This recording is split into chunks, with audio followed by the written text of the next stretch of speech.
जय जोहार का नारा है, सभी को जय जोहार। साथियों, जय संगठन के इस कार्यक्रम में उपस्थित इस कार्यक्रम को जिन्होंने बड़े बेहतरीन ढंग से संचालित और कार्यक्रम को ऑर्गेनाइज किया, उस टीम को एक बार जोरदार तालियों से उनका उत्साहवर्धन करेंगे पूरी टीम का। इस कार्यक्रम में हमारे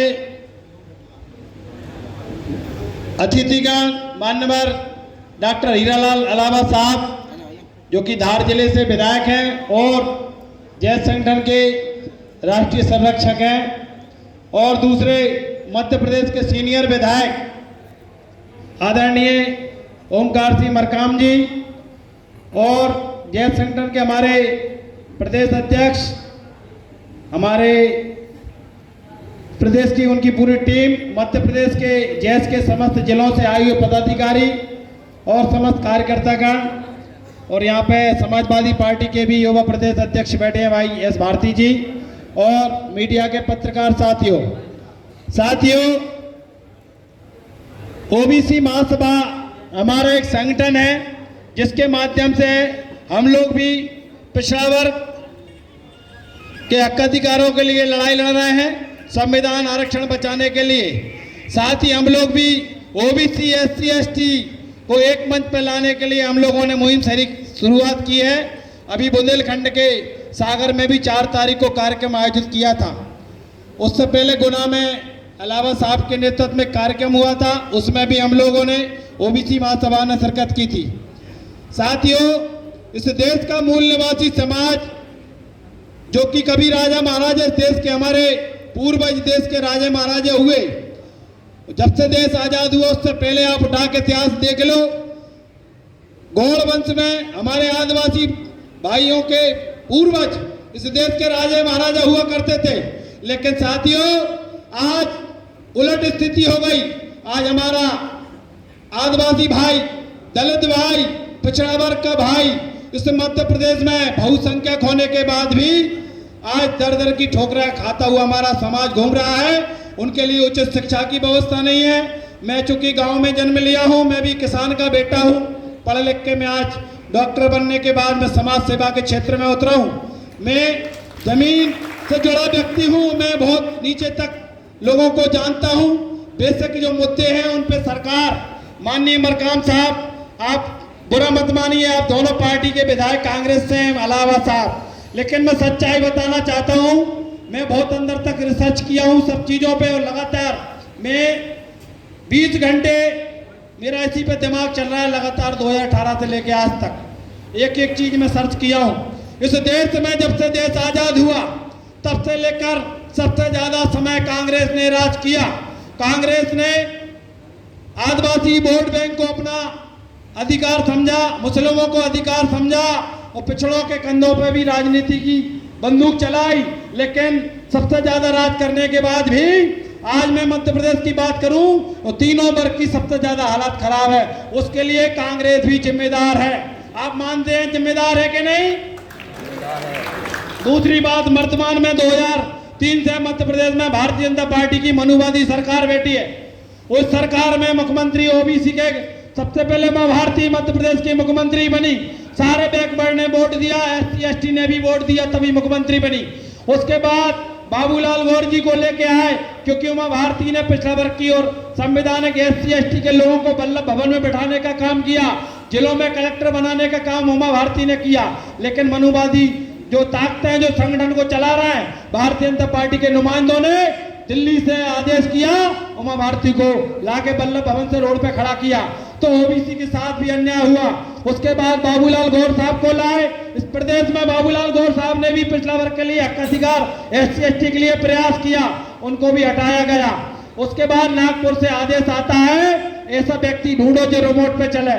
और ये मामा, कंस मामा के बाद इस देश में अगर कोई मामा हुआ है तो ये मामा शिवराज सिंह चौहान पैदा हुआ है, जो रिमोट से नागपुर से चल रहा है। उसके राज्य में मध्य प्रदेश में अभी पंचायतों के चुनाव हुए, माननीय विधायक जी इसके साक्षी हैं। मध्य प्रदेश में बिना आरक्षण के चुनाव हो रहा था साथियों। तब हमने ओबीसी महासभा ने, एससी एसटी के संगठनों ने, हमारे जेस ने भी हमारा साथ दिया, भीम आर्मी और जितने भी वाम से जितने संगठन सब लोगों ने हमारा साथ दिया।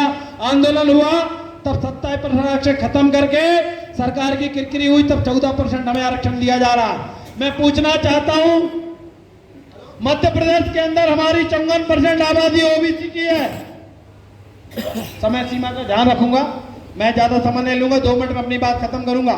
हमारी ओबीसी की 54% आबादी है और ओबीसी के मध्य प्रदेश में 53 विधायक हैं। माननीय 2 विधायक जी हमारे साथ बैठे हैं। सारे राजनीतिक दलों से पिछड़ा वर्ग की आबादी 54% होने के बाद हमारे 125 विधायक बनते, हमारे 53 विधायक ओबीसी के हैं। एसटी की आबादी मध्य प्रदेश में 22% है, 46 विधायक हैं। 46 विधायक में से डॉक्टर हीरालाल अलावा ओमकार सिंह मरकाम जैसे 2-3 विधायक हैं जो एसटी और ओबीसी की आवाज विधानसभा के अंदर उठा रहे हैं, बाकी और सब गुलाम बन के घूम रहे हैं। कितने पिछड़ा वर्ग के विधायक हैं, चाहे वो यादव हो, लोधी हो, कुशवाहा हो, कुर्मी हो, गुर्जर, धाकड़ हो, एक भी व्यक्ति ओबीसी की संवैधानिक हक अधिकार की आवाज विधानसभा के अंदर नहीं उठा रहे।